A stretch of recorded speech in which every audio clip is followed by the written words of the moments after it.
Okay, as you know, in our last session, we have started the chapter of the offer, and up to the point we discussed that the term offer is defined in section 2A of the Indian Contract Act.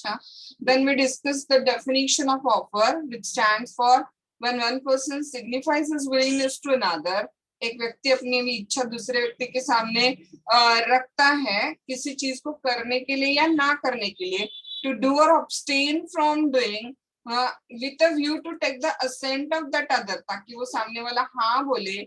So that offer, such act or abstinence is said to be an offer or a proposal. Okay, we discuss कि India में उसको proposal बोला जाता है और England में उसको offer बोला जाता है. हाँ, then हमने डिस्कस किया the person who makes an offer is called as offerer or proposer or a promiser.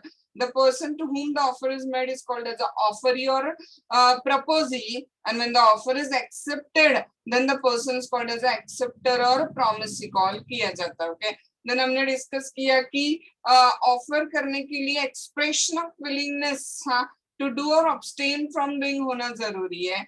Only expression of willingness is not enough. Okay, it must be made with a view to take the assent of that other. सामने वाला हाँ बोले इसके लिए offer करना जरूरी है. हाँ, देन हमने डिस्कस किया कि ऑफर पॉजिटिव लाइक किसी चीज को करने के लिए हो सकती है, जैसे कि ए ने बी को ऑफर किया अपनी कार बेचने के लिए, या ऑफर किसी चीज को ना करने के लिए हो सकती है, जैसे ए से बी के गाड़ी का एक्सीडेंट हो जाता है और बी सूट ना फाइल करे, इसलिए क्या कर रहा है वहां पे ऑफर कर रहा है. हाँ, कि आप सूट मत फाइल करो, मैं आपको आपका पूरा नुकसान भर के दे देता हूँ. देन हमने डिस्कस किए काइंड्स ऑफ ऑफर. ओके, जिसमें हमने डिस्कस किया when offer is made to the public at large, जैसे anyone who will find my missing dog will be given reward of 500 rupees.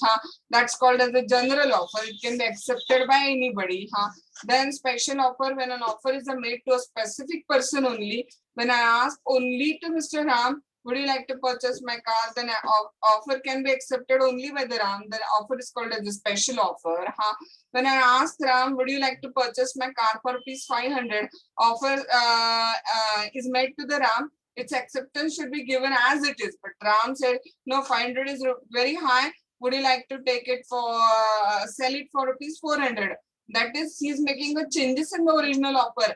It's called as a counter offer. उसको क्या बोला जाता है? Counter offer. तो original offer में आप कोई भी चेंज कर दो तो उसको बोला जाता है काउंटर ऑफर. काउंटर ऑफर से वैलिड कॉन्ट्रैक्ट क्रिएट नहीं होता है. हाँ, काउंटर ऑफर से ओरिजिनल ऑफर लैप्स हो जाती है.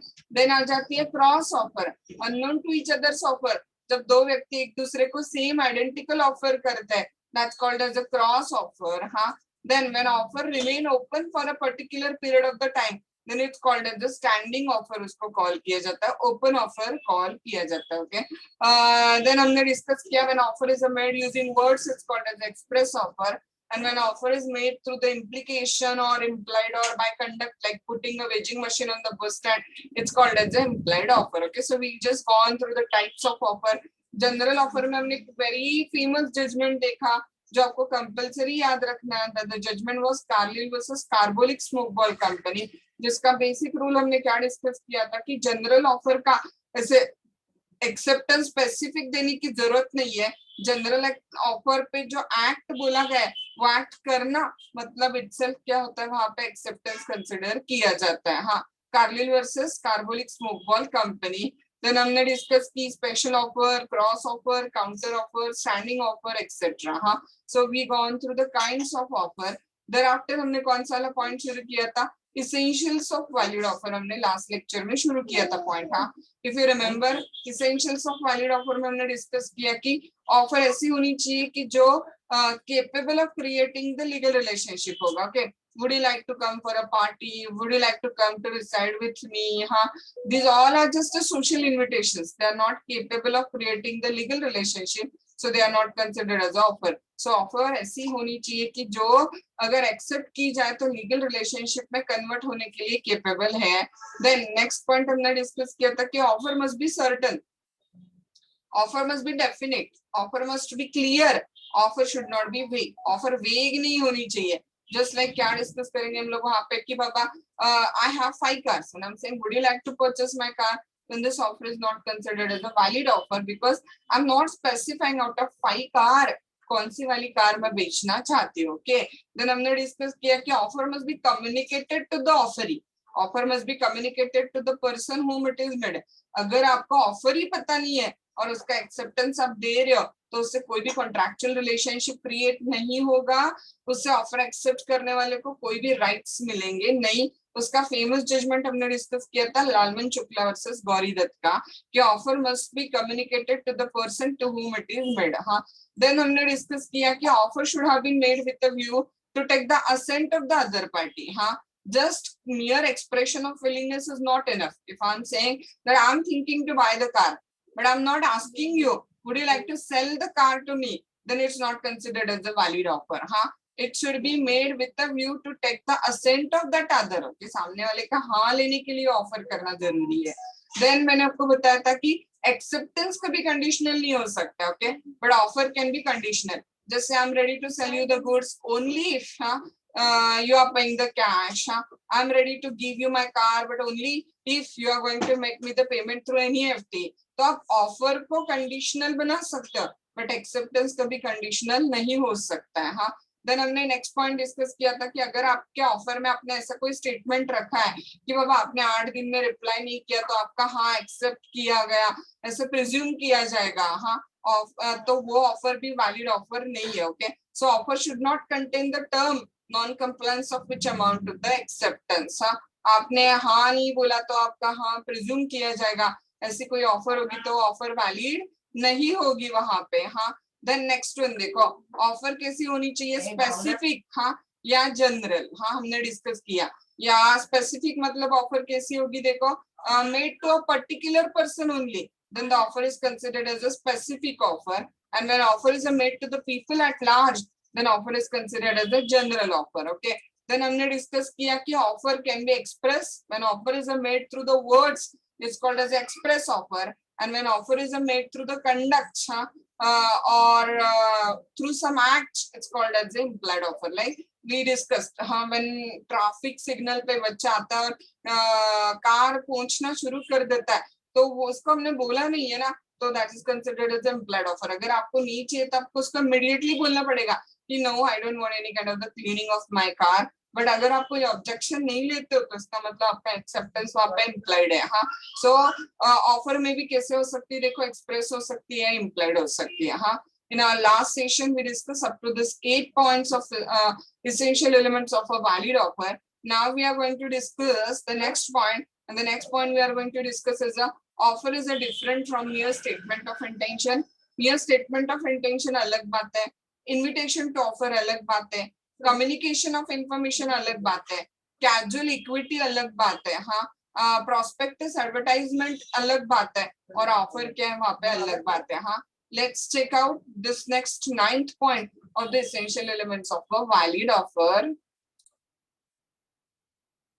okay, offer is different from mere statement of intention. एक एक चीज को क्लियर करते हुए जाते हैं। हाँ, ऑफर अलग बात है and mere statement of intention क्या होगा, अलग बात है। आपको प्रैक्टिकल क्वेश्चंस के लिए भी इस पर्टिकुलर पार्ट को याद रखना है specifically. Offer is different from mere statement of intention. हाँ, number 2, offer is different from invitation to offer. Okay, ये वाला क्वेश्चन तो आपको डिफरेंस बिटवीन के लिए भी हो सकता है। Okay, offer and invitation to offer. Number 3, offer is a different from communication of information। okay, just अपने information दी है मतलब वहां पे ऑफर नहीं है।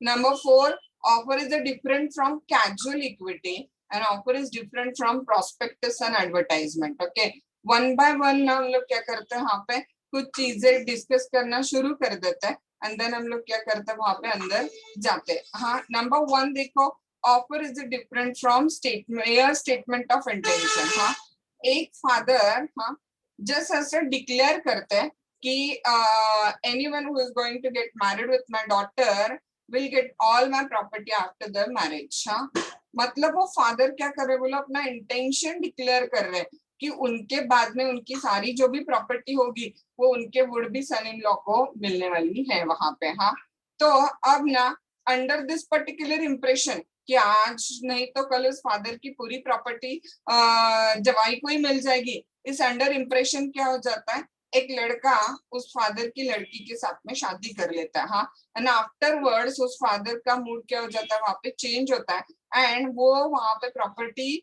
सन इन लॉ को देने से मना कर देता है। उसकी ओन प्रॉपर्टी थी, सेल्फ एक्वायर्ड प्रॉपर्टी थी, तो उसने क्या किया, वहां पे वो प्रॉपर्टी देने से मना कर दी जिसका उसको पूरा अधिकार था। तो नाउ क्वेश्चन मार्क यहाँ पे राइज होता है कि क्या वो सन इन लॉ उस फादर पे सूट फाइल कर सकता है। The answer of this particular question क्या हो जाएगा, बोलो। आंसर विल बी नो, क्योंकि ये मियर डिक्लेरेशन ऑफ इंटेंशन था। उसने कोई ऑफर नहीं कि कि आओ और मेरे बेटे से शादी करो और ये प्रॉपर्टी आपको दी जाएगी एंड ऑल दैट एक्सेट्रा। उसने बस क्या किया, अपना इंटेंशन यहाँ पे अनाउंस किया हुआ है, हाँ। So it's not considered as a offer, हाँ। सो नंबर 1 पॉइंट क्या गया, देखो, a statement of intention and announcement is a different, हाँ, an offer is considered to be different। Offer क्या हो जाएगी वहां पर, different, and statement of intention और अनाउंसमेंट डिफरेंट है, हाँ। नाउ नेक्स्ट वन देखो, offer is different from invitation to offer, हाँ। इनविटेशन टू ऑफर और ऑफर क्या कंसिडर की जाएगी, देखो वहां पे डिफरेंट कंसिडर की जाएगी, हाँ ना। देखो इसका एक एग्जांपल लेते हैं हम लोग, हाँ। आप सबने ना डिपार्टमेंटल स्टोर जो होता है, वो डिपार्टमेंटल स्टोर में जो गुड्स लगे होते हैं, देखो प्राइस टैग के साथ में, जैसे से for example just bring in front of your eyes D mart और बिग बाजार एक्सेट्रा, और उसमें जो प्राइस टैग लगे हुए गुड्स रहते हैं वहां पे, हाँ। तो प्राइस टैग लगे हुए गुड्स क्या ऑफर है, क्वेश्चन मार्क है वहां पे। तो इसका आंसर क्या आता है पता है आपको, डिपार्टमेंटल स्टोर में जो गुड्स विद प्राइस टैग लगे हुए हैं ना, they are not considered as a offer, याद रखो, हाँ। They will be considered as a invitation to offer. मतलब उसका प्रोसेस कैसे होता है, देखो, वो हम लोगों को इनवाइट कर रहे हैं, आओ और ये गुड्स आप लो, हाँ। फिर जब हम डिपार्टमेंटल स्टोर से उस गुड्स को उठा के कैश काउंटर पे लेके जाते हैं, इसका मतलब वो क्या हो गई, बोलो, ऑफर, हाँ। एंड जब वो कैशियर हमसे पैसे ले लेता है, so that is considered as क्या कंसिडर किया जाता है, उसको एक्सेप्टेंस कंसिडर किया जाता है वहां पे, हाँ। So goods in a departmental store with a price tag is considered as an invitation to offer. Come and take the goods of our shop, huh? When we take the goods in our hand and go to the cashier table, that is considered as हम लोग उसको offer करें कि हमें goods दो, और जब वो कैशियर हमसे पैसे ले लेता है, इसका मतलब वो क्या देता है, बोलो, वहां पे एक्सेप्टेंस देता है, हाँ। We'll just take out one another example for this, हाँ। आप रेस्टोरेंट में सब लोग गए हुए हो, हाँ। तो रेस्टोरेंट में जो मेनू कार्ड होता है ना, वो मेनू कार्ड पे जो भी लिखा होता है ना, like whatever, pizza 100 rupees और डोसा 58 रुपीज और whatever price has been there, में कॉफी 20 रुपीज, जो भी उस मेनू कार्ड पे वहां पे लिखा हुआ है ना, तो मेनू कार्ड पे लिखी हुई जो भी प्राइस होती है ना, वो क्या ऑफर है क्या वहां पे, नहीं, हाँ। Keep in a mind, menu card in a departmental store will be considered as a invitation to offer है, हाँ। और जब हम उस होटल के वेटर को ऑर्डर दे देते हैं ना, bring a cup of T, तो इसका मतलब हम लोग ऑफर देते हैं, एंड देन जब वो आपको कप ऑफ टी लाके देता है एंड आपसे पैसे लेता है, that is considered as acceptance, हाँ। Now question mark with this particular, कि ऐसे क्यों। तो समझो आप एक डिपार्टमेंटल स्टोर में गए, हाँ, और उस डिपार्टमेंटल स्टोर में ना आपने ऑफर की, मतलब मेनू कार्ड देखा, और मेनू कार्ड देख के बोला कि हाँ 1 कप कॉफी दे दो। अब ना उसके यहाँ पे कॉफी नहीं है, हाँ। तो उसने आपको बोल दिया कि कॉफी इज नॉट अवेलेबल। तो क्या आप उस पर सूट फाइल कर सकते हो कि आपने ऑफर की और आप ऑफर पे ब्रीच कर रहे हो करके, तो नहीं। Menu card is just invitation to offer. Invitation to offer breach होने पे आपको कोई भी एक्शन लेने का अधिकार वहां पे नहीं है, याद रखो। सो इन्विटेशन टू ऑफर है वो, so therefore it's not considered as a offer, हाँ। तो कुछ कुछ चीजें होती है जिसमें 3 स्टेप्स आते हैं, याद रखो, हाँ। आपको अब कैसे डिसाइड करना है कि ये ऑफर है या इन्विटेशन टू ऑफर है, यू जस्ट चेक आउट कि उसको एक्सेप्ट करते ही कॉन्ट्रैक्ट बन जाता है क्या। जैसे कि मेनू कार्ड पे आपने देखा कि कॉफी 20 रुपीज, अगर आप इसको बोलते हो कि ये ऑफर है और आपने बोला 1 कप ऑफ कॉफी, तो कॉन्ट्रैक्ट हो गया क्या वहां पे इमीडिएटली, नहीं। उसकी दुकान में कॉफी होगी ही नहीं तो वो क्या करेगा, कॉफी खत्म ही हो गई तो क्या करेगा, आज दूध आया ही नहीं तो क्या करेगा। So that can be considered as acceptance only by saying that bring a cup of coffee, हाँ। तो वो वहां पे क्या नहीं कंसिडर किया जाएगा, बोलो, ऑफर नहीं, वो जस्ट इन्विटेशन टू ऑफर है मेनू कार्ड, हाँ। बट जब आप बोलते हो कि अ कप ऑफ कॉफी, तो आप ऑफर कर रहे हो, और जब वो एक्सेप्ट करता है कि हाँ ठीक है, bring a cup of coffee, तो वो क्या हो जाएगा, वहां पे एक्सेप्टेंस कंसिडर किया जाएगा। हाँ, सो offer is a different thing and mere declaration of intention is a different thing. Offer is a different thing and invitation to offer is a different thing. हाँ, now offer is a different thing and a communication of information is different thing. Okay, जैसे ना for example you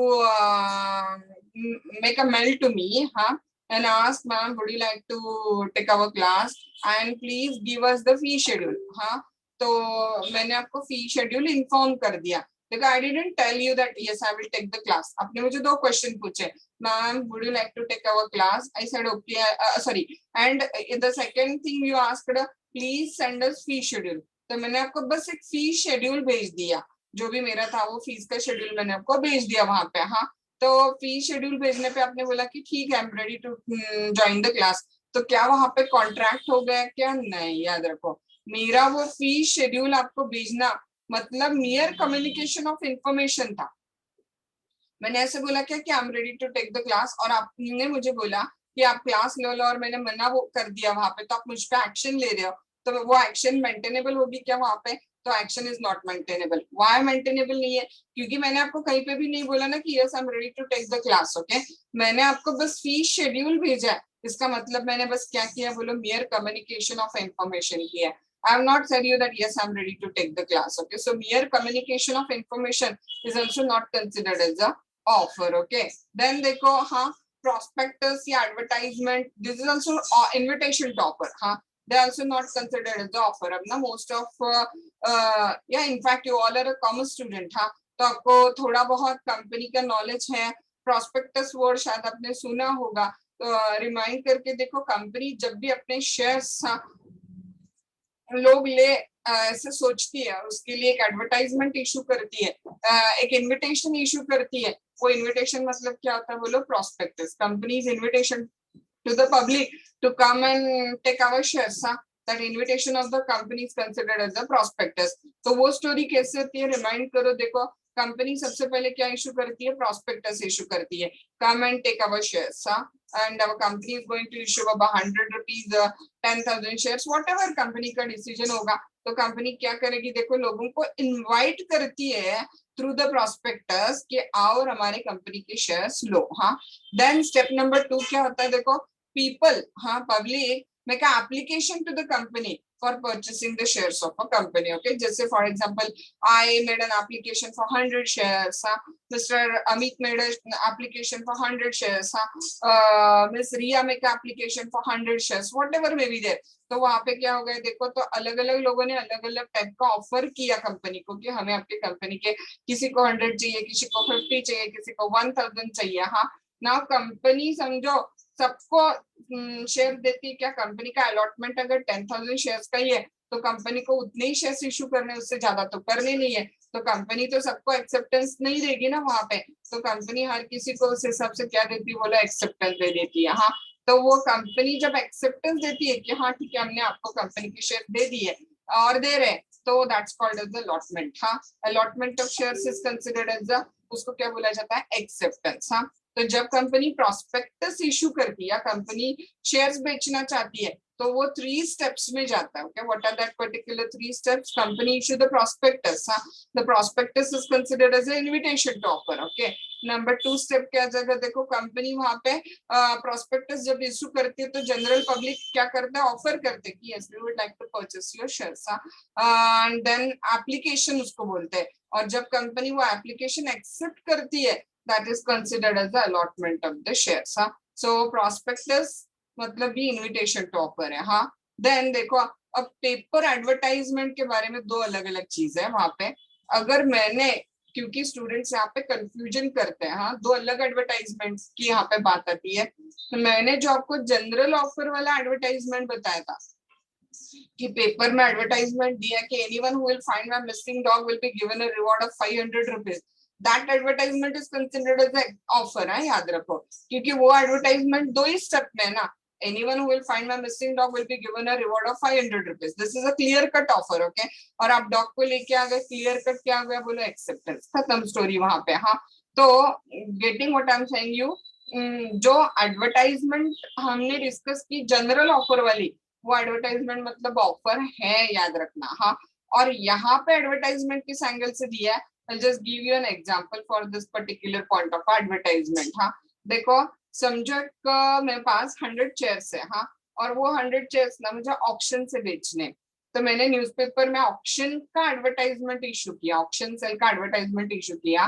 कि on 15th of June there will be an auction sale of 100 chairs. Anyone who would like to join the auction can come to the auction and give the bids। हाँ, तो मैंने auction sale का advertisement issue किया। तो याद रखो auction sale का advertisement मतलब क्या कंसिडर किया जाएगा, is going to be considered as the auction sale का एडवर्टाइजमेंट मतलब इनविटेशन टू ऑफर है वो वहां पे। हाँ, कि आओ और ऑक्शन में आके आप बिड लगाओ। हाँ, तो that is considered as a invitation to offer. Then जब आप ऑक्शन सेल को आते हो और आप बिड्स लगाते हो मतलब बोली लगाते हो, लाइक आपने एक ने बोली लगाया 100 रुपीज पर चेयर, दूसरे ने लगाया 150 रुपीज, तीसरे ने बोला 200 रुपीज, तो वो फाइनली 210 रुपीज पे क्या हो गया, वो ऑक्शन सेल की हाईएस्ट बिड आ गई 210 पे।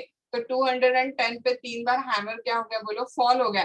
तो वो 3 बार हैमर फॉल हो गया मतलब क्या आ गया, एक्सेप्टेंस। मैंने आपको बताया था इम्प्लाइड एक्सेप्टेंस बोला जाता है उसको। हाँ, तो वो जैसे हैमर फॉल हो गया तो वो क्या होगा, एक्सेप्टेंस। तो ऑक्शन सेल का एडवर्टाइजमेंट मतलब क्या कंसिडर किया जाएगा, बोलो इनविटेशन टू ऑफर है। हाँ, ऑक्शन सेल की जो बिड्स लगते हैं ना उसको बोला जाता है ऑफर, और जब वो हैमर फॉल होके वो बिड हाईएस्ट बिडर को वो चीज बेची जाती है, that is considered as the acceptance। Huh? So therefore offer is a different from statement of intention, offer is a different from invitation to offer, offer is a different from communication of information, it's different from casual inquiry, a prospectus, advertisement। ये सारी अलग चीजें और offer क्या consider की जाती है, देखो अलग कंसिडर की जाती है। हाँ, now let's check out one by one points in detail। हाँ, number 1, a statement of intention and announcement। हाँ, एग्जाम्पल देखो, father wrote to son about his wish of making his own of all his property,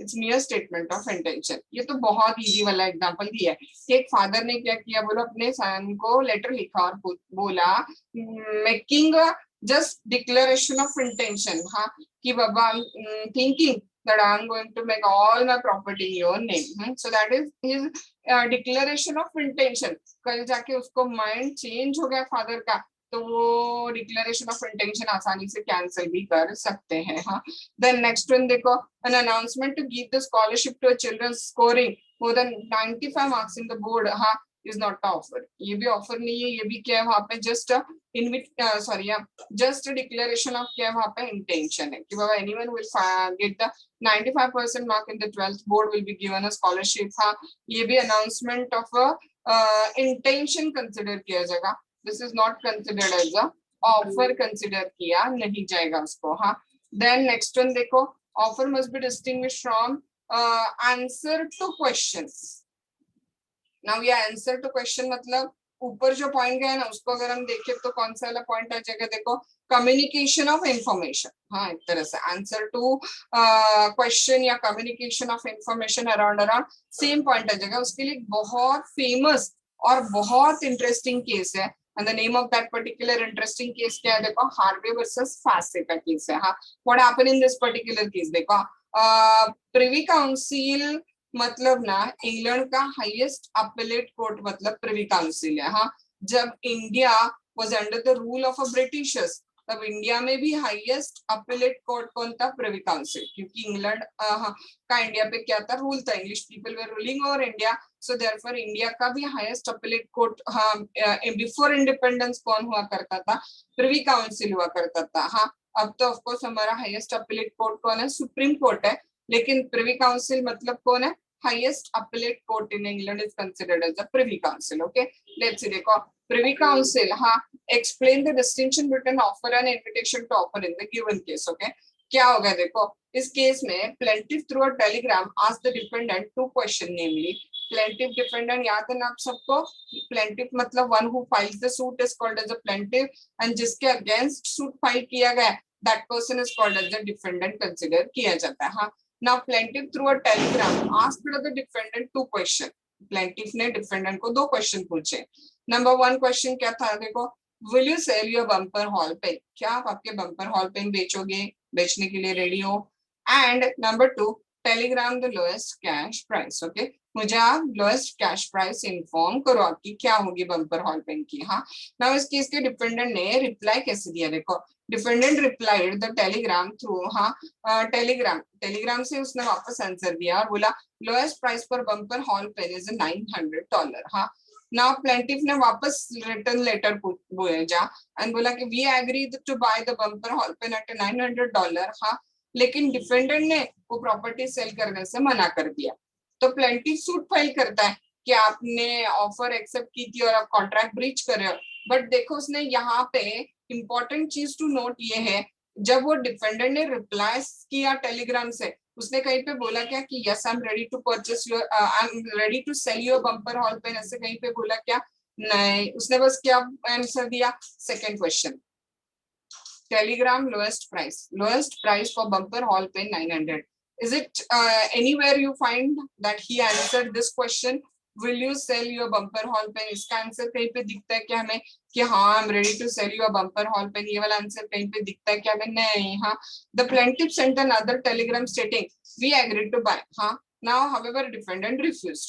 The plaintiff sued the defendant contending that they had made an offer to sell the property at $900 and therefore they are bound by the offer. हाँ, वो plaintiff defendant को क्या बोलता है, आपने तो बोला कि 900 बम्पर हॉल पेन आप बेचने के लिए तैयार हो $900 में, लेकिन Privy Council did not agree with the plaintiff on the ground that while plaintiff asked 2 question, defendant replied only 1. Plaintiff ने क्वेश्चन तो 2 पूछे थे लेकिन डिफेंडेंट ने आंसर तो एक को ही दिया. हाँ, only to the second question by quoting a price but reverse their answer with regard to their willingness to sell. हाँ, now thus they made no offer at all. वहां पे ऑफर हुई नहीं है.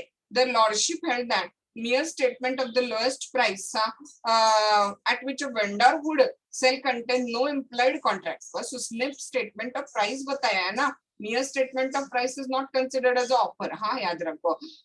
No implied contract to sell the person who had inquired about the price. Price पूछी और price बताई, मतलब वहां पे कॉन्ट्रैक्ट क्रिएट नहीं होता है. हाँ, so be clear with the point. Mere answer to question did not amount to a offer.